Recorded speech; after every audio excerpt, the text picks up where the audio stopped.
पतंजलि का 100% profit charity के लिए, इसका कोई जवाब नहीं है। 100% प्रॉफिट किसके लिए? चैरिटी के लिए। अब कर लो, क्या करेंगे? हाँ, ये जो चैरिटी वाली बात है ना, ये किसी कंपनी CSR फंड 2% होता है, 1-2% CSR का फंड, उसमें भी घोटाला कर देते हैं, उसमें भी हेराफेरी कर देते हैं विदेशी कंपनियां। क्या करेंगे आप? तो देश के लोग, अब अभी मैं इनसे पूछता हूं, मीडिया वाले बोलते हैं बाबा जी आप कहते हो मैं पतंजलि के लिए अनपेड ब्रांड एम्बेसडर हूं, आप किसी दूसरी कंपनी के लिए भी कर सकते हो। मैं हाँ कर सकता हूं। वैसे तो कोई 100% चैरिटी के लिए कोई भी देसी ब्रांड काम करे, उनके लिए बाबा रामदेव बिना किसी शुल्क के उपलब्ध है। आ जाओ भाई, कोई 100% चैरिटी के लिए काम करे, मैं उपलब्ध हूं। और मेरी कीमत कितनी है? आजकल मेरी कीमत बाजार में लाखों करोड़ रुपए लगने लग गई है। वैसे तो आदमी की कोई कीमत नहीं होती, तो भगवान की दी हुई सबसे बड़ी सौगात होता है ये। खैर, तीसरी बात मैंने कही 100% प्रॉफिट चैरिटी के लिए। Charity profit, prosperity for charity एक शब्द है, लिखो, बहुत बड़ा शब्द है। Prosperity for charity, trusteeship. क्या शब्द बोला मैंने? ट्रस्टीशिप। मेरे से बोले बाबा जी कैसा बिजनेस है? मैंने कहा ये ट्रस्टीशिप का बिजनेस है, कर लो। किसका बिजनेस है? ट्रस्टीशिप का। सब कुछ समाज का है और समाज के लिए है, समृद्धि सेवा के लिए, प्रॉस्पेरिटी चैरिटी के लिए। ये है हमारा कॉन्सेप्ट। ये है पतंजलि की। आप लोग बहुत मार्केटिंग की क्लासें ले रखी है ना, किसी ने बड़ी बड़ी डिग्रियां ले रखी हैं। बाबा के पास MBA की डिग्री नहीं है, बाबा के पास में कोई PhD नहीं है, बाबा के पास में कोई MA FMA भी नहीं है, लेकिन हम दुनिया का सबसे बड़ा विश्वविद्यालय 5 साल में बनाएंगे, सबसे बड़ा विश्वविद्यालय। और अब मैंने कहा बाबा के ऊपर, आचार्य बालकृष्ण के ऊपर अभी PhD हो रही हैं, डिलीट हो रहे हैं। अब हमने तो डिलीट वालों को तो डिलीट ही कर रखा, नहीं तो इतनी लंबी लाइन लगी हो बाबा जी हमारी यूनिवर्सिटी से PhD की डिग्री ले लो, हमारी से डिलीट की ले लो, आप एक बार आ जाओ। इस बहाने से बुलाते हैं लोग। आपको पता है ये जो बिल क्लिंटन जो राष्ट्रपति था ना, इसका दिवालिया सा निकल गया था। फिर वो जो है मोटिवेशनल स्पीच देने लगा और उसी से उसने करोड़ों रुपए कमा लिए। यदि मोटिवेशनल स्पीच दूँ ना, तो भी 365 दिन में कम से कम 500 से 1000 करोड़ रुपए को तो उसी से मैं कमा सकता हूँ। लेकिन मेरा धंधा नहीं है वो, मैं जो है बिकाऊ माल नहीं हूँ। मैं आपको बातें कहना चाहता हूँ, छोटी छोटी चीज़ें इनको समझो। ये बहुत बड़ा कॉन्सेप्ट है चैरिटी का। अब लोगों को ऐसा लगता है पतंजलि हमारा है, पतंजलि हमारे लिए काम कर रहा है, जो भी पतंजलि का, अरे इसमें 2-4 रुपए प्रॉफिट भी होगा पतंजलि को तो देश की सेवा के लिए लगेगा। ये तीसरी बात, बहुत बड़ी ताकत है पतंजलि की।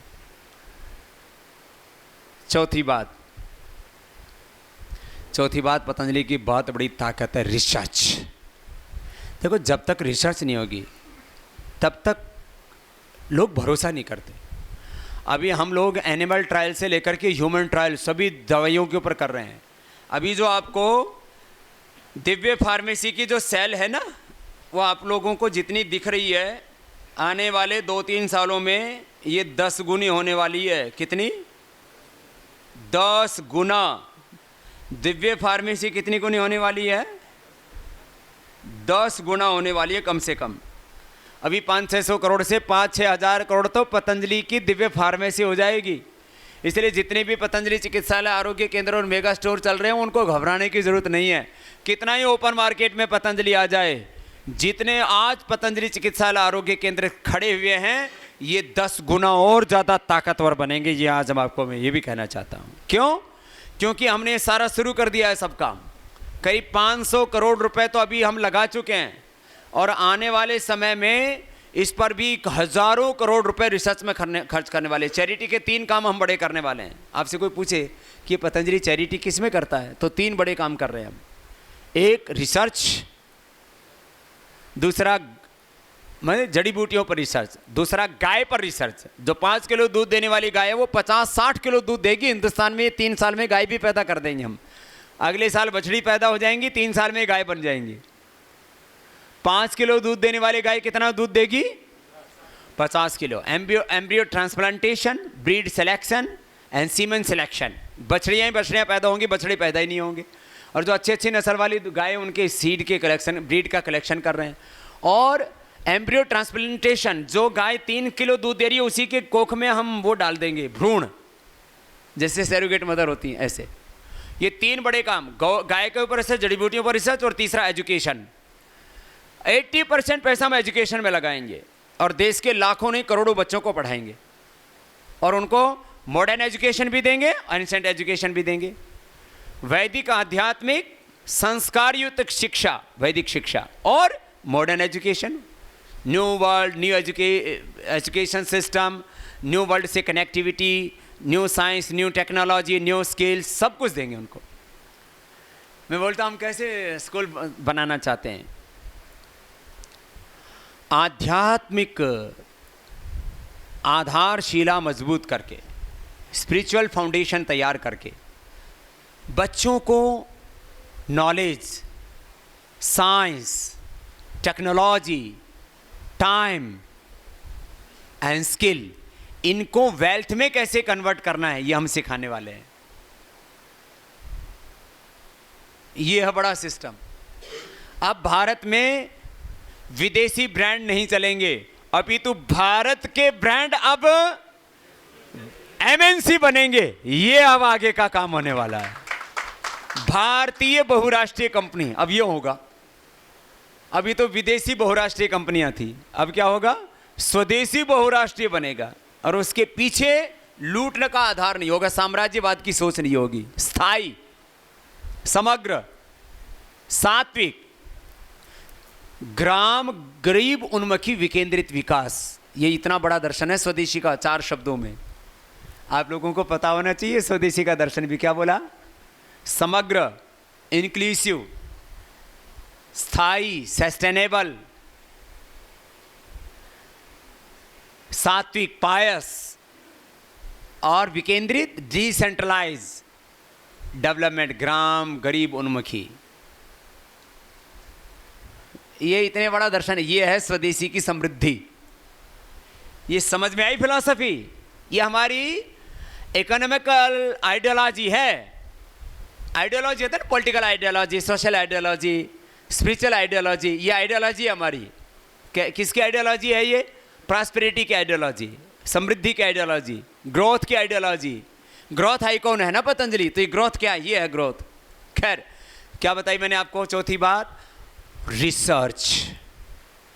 तो और मैंने ये भी बताया कि चैरिटी में हम क्या कर रहे हैं। 3 काम बड़े बताए थे, 2 और भी बड़े काम है, गरीबों की सेवा और योग की सेवा। तो 5 बड़े चैरिटी के काम हम लोग कर रहे हैं, वो भी पता होना चाहिए। आपसे कोई पूछे कि क्या आप क्या चैरिटी कर रहे हो, क्या रिसर्च कर रहे हो, तो आपको पता होना चाहिए ना।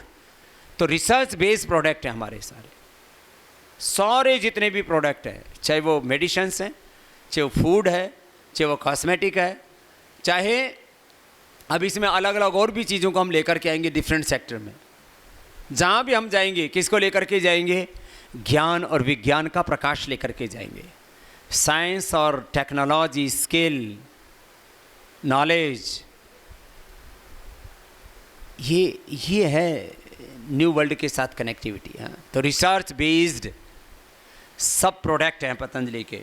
और इसमें जो है सबसे बड़ी बात ये होती है कि कोई ब्रांड के ऊपर ना लोग आंख बंद करके ना विश्वास कर सके। प्योरिटी की 100% गारंटी। अभी मैंने एक ऐड चलाया, अभी मैं चलाता रहता हूँ नए नए, पतंजलि प्योरिटी की 100% गारंटी। आ जाओ कोई भी मैदान में, कोई दुनिया की लैब में टेस्ट कराओ, हनी से लेकर के, च्यवनप्राश से लेकर के, शैम्पू से लेकर के, तेल से लेकर के, हमने बड़े बड़े जो है ना इन जो मगरमच्छों की, इन बड़े बड़े राक्षसों की, इनकी जड़ें चूल्हे हिला करके रख दी इसी आधार पर। पतंजलि माने 100% प्योरिटी और लो प्राइस। अब ये बताओ कहाँ लेकर के आओगे? वर्ल्ड क्लास क्वालिटी, लो प्राइस, 100% प्योरिटी, 100% चैरिटी ऊपर बताया था। ये है पतंजलि का, क्या बताया था, यूएसपी। विदेशी कंपनियां कहती हैं, मैं 2-3 चीज़ कंपैरेटिवली आपको मैं बात बता रहा हूँ। विदेशी कंपनियां कहती हैं हमें 2-3 चीज़ों की प्रॉब्लम है। बोले सबसे बड़ी प्रॉब्लम तो ये है कि हमारे पास बाबा रामदेव नहीं है। बोले हम सब कुछ कर सकते हैं, लाखों करोड़ रुपए लगा देंगे, हजारों नहीं।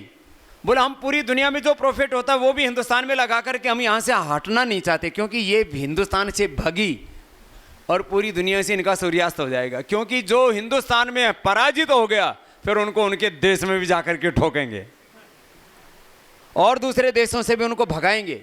और हमने ये संकल्प लिया हुआ है, गरीब देशों का प्रॉफिट हिंदुस्तान में लेकर के नहीं आना। नेपाल में फैक्ट्री अभी शुरू हो रही है, उसका ट्रायल सब हो चुका है, अगले महीने जाके विधिवत उसका उद्घाटन करके आएंगे। नेपाल का प्रॉफिट हिंदुस्तान में लेके नहीं आएंगे। बांग्लादेश में भी फैक्ट्री लगाएंगे, वहाँ का भी प्रॉफिट हिंदुस्तान में लेकर के नहीं आएंगे। और यदि फ्यूचर में थोड़ा ठीक ठाक रहा तो पाकिस्तान का भी प्रॉफिट हिंदुस्तान में लेकर के नहीं आएंगे। अरे वहाँ भी बहुत गरीबी बेरोजगारी है, ये तो बदमाश है वहाँ के नेता, प्रजा तो वहाँ की भी ठीक है, ये तो कुछ उग्रवादी बदमाश हैं। मैं अभी पिछले दिनों अजरबैजान जा रहा था तो बीच में 2 घंटा दुबई रुक गया। वहाँ एक तो बलूचिस्तान के लोग, अफगानिस्तान के लोग, पाकिस्तान, चारों तरफ मेरे घेर कर के बैठ गए। और वहाँ जो है फिर कुछ सिक्योरिटी वाले भी आ गए, बोले ये बाबा के चारों तरफ क्यों बैठे हैं? अरे मैंने कहा तुम जाओ, ये सब मेरे भक्त हैं। बोले you are Hindu and they are Muslims, ये क्या हो रहा है? What is going this? मैंने कहा कुछ नहीं, तुम परेशान मत हो। तो सब मेरे से बोले बाबा जी हम 2 आदमियों के बहुत ज़्यादा वीडियो देखते हैं। बोले हमारे यहाँ चैनल तो देख नहीं सकते, हिंदुस्तानी चैनल तो बैन है, लेकिन यूट्यूब के हमारे एक तो बाबा रामदेव को देखते हैं और दूसरे सलमान खान को देखते हैं। मैं यार ढेर लगा रहा, मैं एकदम रियल बात बता रहा हूँ, मजाक नहीं कर रहा हूँ। मैंने कहा तुम क्यों प्यार करते हो? बोले बाबा जी आप बहुत सब अच्छी बात करते हो, जो भी बात करते हो सच्ची बात करते हो, आप कोई जो है मजहबी बात नहीं करते हो, आप कोई फंडामेंटलिस्टों की तरह बात नहीं करते हो।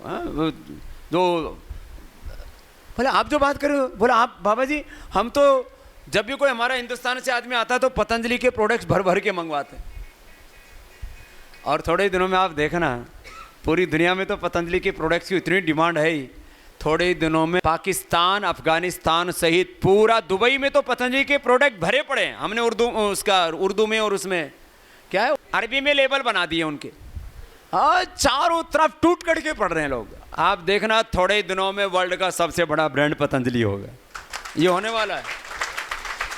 ये मैं विजन 2020 की आपसे बात कर रहा था, बहुत बड़ा काम होने वाला है जिसकी कभी किसी ने कल्पना भी नहीं की। मैंने कहा गरीब देशों का, हम अफ्रीकन देशों का कोई प्रॉफिट हिंदुस्तान में नहीं लाने वाले। हाँ यूरोप वालों से लेकर के आएंगे, यूके से लेके आएंगे, वैसे भी बहुत लूट के लेके गए हमारा, और सबसे ज़्यादा पश्चिम बंगाल से लूट के लेके गए। स्वदेशी का सबसे पहला आंदोलन यहीं से चला था 1905 में, और यहीं से बंकिम चंद्र चट्टोपाध्याय ने वंदे मातरम का नारा देकर के पूरे देश को जगाया था। तो ये पश्चिम बंगाल तो स्वदेशी की भूमि है, ये तो सबसे ज्यादा स्प्रिट है यहाँ स्वदेशी की। सुन लो तुम, अब पतंजलि के स्वदेशी के अभियान में सबसे ज्यादा आगे पश्चिम बंगाल होना चाहिए, उड़ीसा होना चाहिए, झारखंड होना चाहिए, छत्तीसगढ़ होना चाहिए, असम होना चाहिए। ये एक ही था पहले, बिहार तक, बिहार, उड़ीसा, झारखंड, पश्चिम बंगाल और ये असम, ये सब एक ही स्टेट था, इतना बड़ा स्टेट था ये। और अब सब अब नॉर्थ ईस्ट तक आ गए आप सब लोग यहाँ, और एक एक जगह ऐसी श्रद्धा है। अभी तो अंडमान निकोबार यहाँ से काफ़ी दूर है, अंडमान निकोबार में अभी उनको उधर वाले में बुलाया, साउथ वाली मीटिंग में, है ना। अभी कितना उधर हो गया है टर्नओवर? 4 करोड़। क्या बात है। आबादी कितनी? 15 लाख, 5 लाख, 5-6 लाख, 6-7 लाख की आबादी है, 4 लाख की आबादी है, 4 लाख की आबादी, और टर्नओवर कितना? 4 करोड़। सुन लो एसडीओ, बहुत से यहाँ एसडी बैठे हुए हैं हमारे, हैं? जितने एसडी बैठे हैं एक बार खड़े हो ना। एक छोटे जिले का टर्नओवर 4 करोड़ और बड़े जिले का टर्नओवर 10 से लेकर के 25 करोड़, ये लक्ष्य है। एक बार जोरदार तालियां बजाओ इन सब के लिए। ये सब पुराने शिष्य हमारे, बैठ जाओ सब। तो आप लोग सोच रहे हो बाबा जी अब ये एसडी आ गया के बाद अब सीएनएफ आ गया, अब कैसे चलेगा? अरे तुम भी खूब अच्छे चलोगे, ये सीएनएफ भी अच्छा चलेगा, पूरा हिंदुस्तान अच्छा चलेगा। ये छोटा काम नहीं है, तुम्हारे तो काबू में नहीं आएगा, इतना बड़ा काम है। एक अंडमान निकोबार का मैंने आपको एग्जाम्पल दिया है। अंडमान में कितना है? 4 करोड़ है। 4 करोड़ का तो अंडमान का है। अभी जैसे लखनऊ जैसे शहर है 10-10 करोड़। लखनऊ जैसे शहर का कितना है? 10 करोड़। हम उससे संतुष्ट नहीं है। लखनऊ है, पूना तो 10 करोड़ से भी ज़्यादा है, जयपुर 10 करोड़ से भी ज़्यादा है। अब इधर जो है ये गुड़गांव जो है वो 10 करोड़, अब उससे ऊपर पहुंच रहा है। फरीदाबाद 10 करोड़ से ऊपर। एक शहर, एक जिला कितना? 10 करोड़ से ऊपर जो बड़ा है। और छोटे वाले में काम करने की बात है। 4 करोड़ अंडमान की आबादी कितनी? 4 लाख। तो आप सोच सकते हो अभी अगले साल तक हमने टारगेट किया है। अभी हमारा गोवा की आबादी है 15 लाख है। गोवा में कितना पहुंच गया? गोवा में अभी 6 करोड़ पहुंच चुका है। अगले साल तक वहां सारी विदेशी कंपनियों को पतंजलि ब्रांड बीट कर देगा, यूनिलीवर को, कोलगेट को, पीएनजी को, सबको। अभी 6 करोड़ पतंजलि है और यूनिलीवर वहां 8 करोड़ यूनिलीवर है। अभी अगले साल तक हमने लक्ष्य रखा है कि गोवा से यूनिलीवर को भगा देंगे, जैसे विदेशियों को वहां पहले भगाया था। अब लक्ष्य ये रख करके चलना है। ये लक्ष्य नहीं कि हम हमारे ज़िले में हम 50 लाख कर रहे हैं, 1 लाख कर रहे हैं, 1 लाख 50 लाख, ये कहीं 50 लाख 1 करोड़, ये लक्ष्य नहीं है। एक ज़िले से कितना लक्ष्य है? 4-5 करोड़ छोटा ज़िले का, और बड़ा ज़िले का लक्ष्य कितना है? 10 करोड़। और बड़ा ही ज़िला है और मेगा सिटी है। बड़े ज़िले का लक्ष्य 10 और मेगा सिटी जो लखनऊ जैसे मेगा सिटी है, चंडीगढ़ जैसे मेगा सिटी है, पूना जैसे जयपुर जैसे मेगा सिटी है, रांची जैसे मेगा सिटी है। सुन लो रांची वालों,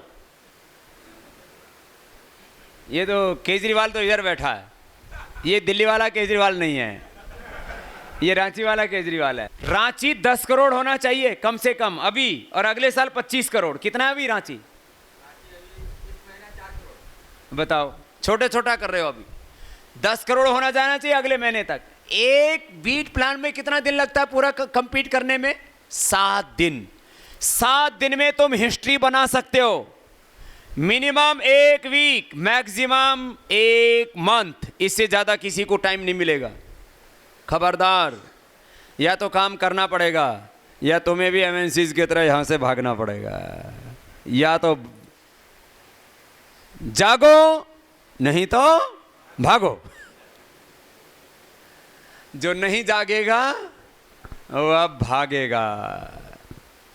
सुनो रे भागलपुर वालों, हाँ, ये सबको बता रहा हूं मैं। हैं, एक बात ये कह रहा हूं आपसे कि ये टारगेट है। और क्यों? क्योंकि चारों तरफ ये लोग विदेशी कंपनियां जड़ें जमा करके बैठे हुए थे, और इसीलिए मैंने कहा चारों तरफ पतंजलि को फैला दिया है। अभी तो पतंजलि का रिफाइंड ऑयल भी आने वाला है, बिना केमिकल प्रोसेस के, फिजिकली रिफाइंड ऑयल। क्योंकि जो केमिकल से रिफाइंड करते हैं उसमें फ्री रेडिकल्स तैयार हो जाते हैं। वो हार्ट के लिए, अर्थराइटिस के लिए, स्किन के लिए, ब्रेन के लिए, नर्वस सिस्टम के लिए बहुत ही खतरनाक होता है। उससे अर्थराइटिस की प्रॉब्लम होती है, कैटरेक्ट की प्रॉब्लम होती है, कैंसर तक की प्रॉब्लम होती है। इसलिए हमने अभी तो सरसों तेल ही लॉन्च किया था, वो तो इधर बहुत चलता ही है। अभी शहरों में लोग रिफाइंड ऑयल खाने लग गए थे, और रिफाइंड ऑयल पर भी जेनेटिकली मॉडिफाइड सीड्स का रिफाइंड ऑयल खा रहे थे, और वो केमिकल प्रोसेस से तैयार खा रहे थे।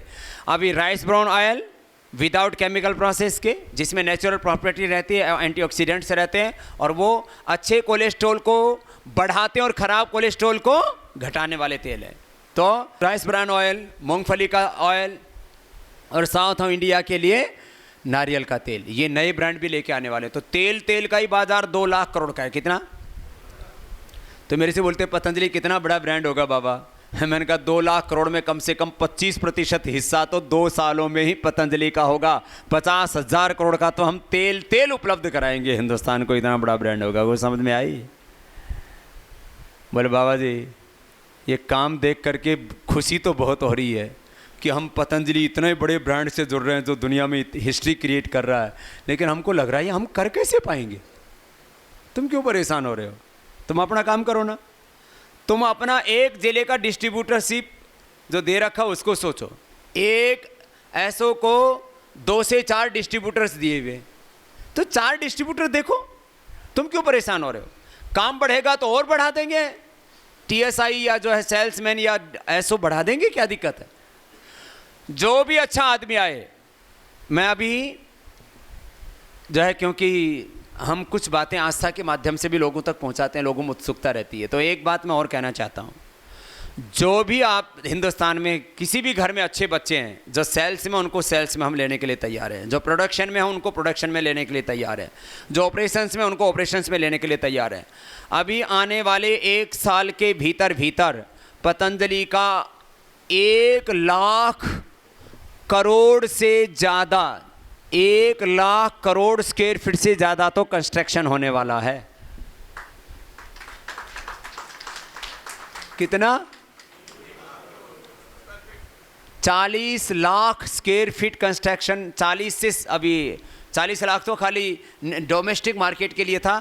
वो जो हम एक्सपोर्ट करने वाले हैं वो भी SEZ के अंदर वो भी यूनिट बन रही है नागपुर में, तो उस दोनों का मिला करके 50 से 60 लाख स्क्वायर फीट। कितना?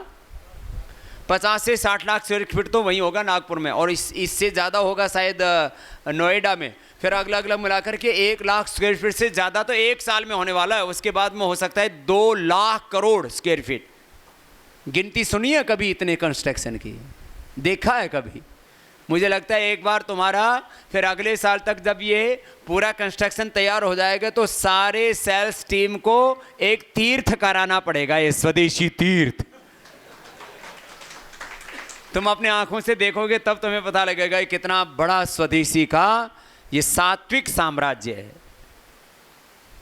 अब कुछ दिमाग में घुसी बातें, तो एक आदमी को इतनी ताकत से लगाना। मैं कह रहा था जो भी अच्छे प्रोफेशनल्स हैं, सेल्स में काम जानते हैं, ऑपरेशंस में जानते हैं, प्रोडक्शन में काम जानते हैं, किसी भी फील्ड में काम, रिसर्च में काम जानते हैं, जो भी डेयरी में काम जानते हैं, अब डेयरी भी लेने वाले हैं। अब लगता है बहुत जल्दी ही पूरे हिंदुस्तान में पतंजलि का डेयरी में भी बहुत बड़ा ब्रांड होने वाला है। घी के बाद दूध में भी हम जाने वाले हैं, मक्खन में भी जाने वाले हैं, और आपको दही, मिष्टी दही भी खिलाने वाले हैं, खट्टी दही भी खिलाने वाले हैं। दही भी बनाएंगे, दूध भी बनाएंगे, छाछ भी बनाएंगे, पनीर भी बनाएंगे, मक्खन भी बनाएंगे, और विदेशी चीज़ खाते थे, चीज़ भी बनाएंगे। चीज़, हाँ, वो चीज़ विदेशी खा रहे थे, देसी क्यों नहीं?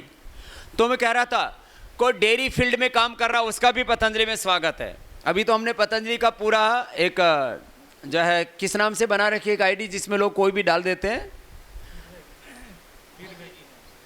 फीडबैक, और कैरियर का भी है ना, कैरियर के भी नाम से है।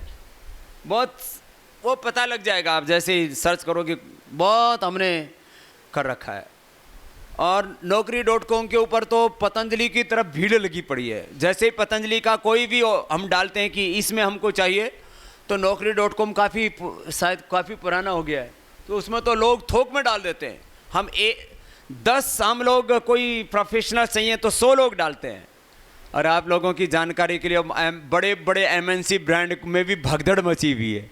रिसर्च वाले छोड़ना चाहते हैं, सेल्स वाले छोड़ना चाहते हैं, मार्केटिंग वाले छोड़ना चाहते हैं, ऑपरेशंस वाले छोड़ना चाहते हैं, मैन्युफैक्चरिंग वाले छोड़ना चाहते हैं, बोले हमको पतंजलि में आना है। तो डेयरी में भी पतंजलि आने वाला, भी बहुत बड़ा काम। अभी मिल्क पाउडर तो हमने लॉन्च कर ही दिया। ये बाज़ार में बिकने वाला करीब, यहाँ पश्चिम बंगाल में तो 80-90% जो दूध है ना, पाउडर को ही पानी में घोल के दे देते और महंगा बेचते रहते हैं। हमने कहा अपने घर में बढ़िया दूध बनाओ, जब चाहो तब बनाओ। 200 ग्राम दूध का पाउडर लाओ और 1.5 किलो में बनाओ तो गाढ़ा दूध बनेगा। 2 लीटर बना दो तो पतला दूध बन जाएगा 100% प्योरिटी के साथ। मिल्क पाउडर अब थोड़ा बीच में शॉर्टेज हो गया था, अब पूरा का पूरा 100% फुलफिल करेंगे। पहले मिल्क पाउडर बेचेंगे और बहुत जल्दी ही मिल्क का पाउच भी आ